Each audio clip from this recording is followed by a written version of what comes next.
بداية بنين بتلعب بطريقة إنها بتلاعب المنتخب المصري اللي هو واخد 7 بطولات أفريقيا، اللي هو أكثر بطولات أفريقيا. بنين بتلعب على حساب الضغوط كلها على المنتخب المصري.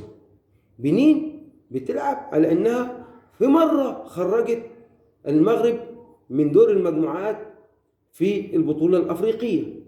بنين بتلعب بطريقة إنها تفوز على المنتخب المصري وتصعد لدور الثمانية، ودون يكون الإنجاز العظيم اللي تعمله بنين.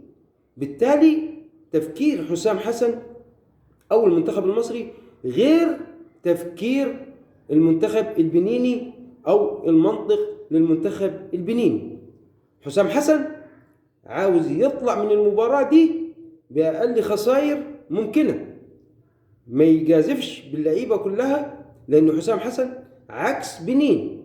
حسام حسن بيلعب على بطولة، إذن مش هلعب بكل أوراقي أمام بنين. بنين بتلعب على الضغوطات اللي على المنتخب المصري حسابيا إن المنتخب المصري يفوز فعلا على بنين، ولكن حسام حسن مش هيلعب بالتفكير بتاع بنين دون. لازم هيعمل تشكيلة إنها تأدي للنهائي بكل اللعيبة، ما جازفش مع بنين بالأوراق كلها اللي عندي. ودون أنا متأكد منه إن حسام حسن مش هيجازف بالأوراق كلها اللي عنده أمام بنين، ولكن بنين هيجازف بالأوراق كلها عشان يعمل الإنجاز العظيم اللي يوصل به دور الثمانية، وعلى حساب مين؟ على حساب مصر. يبقى هنا الضغوطات على المنتخب المصري مش على بنين. يبقى ممكن المباراة تكون على صفيح ساخن، ولكن حسابيا هيكون حسام حسن هو الصح، لأني أنا مش هجازف بأوراق كلها أمام بنين رغم الكلام اللي بيتقال والتصريحات اللي صرحها المدير الفني لمنتخب بنين على مصر. إذن حسام حسن يمتلك القوة، المهارة، اللعيبة اللي هم ارتكاز للمنتخب المصري.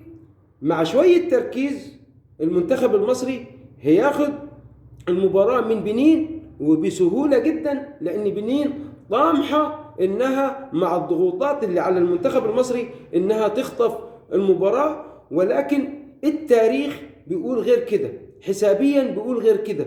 الضغوطات عمرها ما كانت سبب للمنتخب المصري علشان إنه يطلع من دور ال16 أمام بنين. بنين بتلعب بطريقة إنها هتكون الحصان الأسود، وهي ناسية إنها بتلاعب الحصان الأسود حسام حسن ورفاقه أو التوأمان ورفاقه.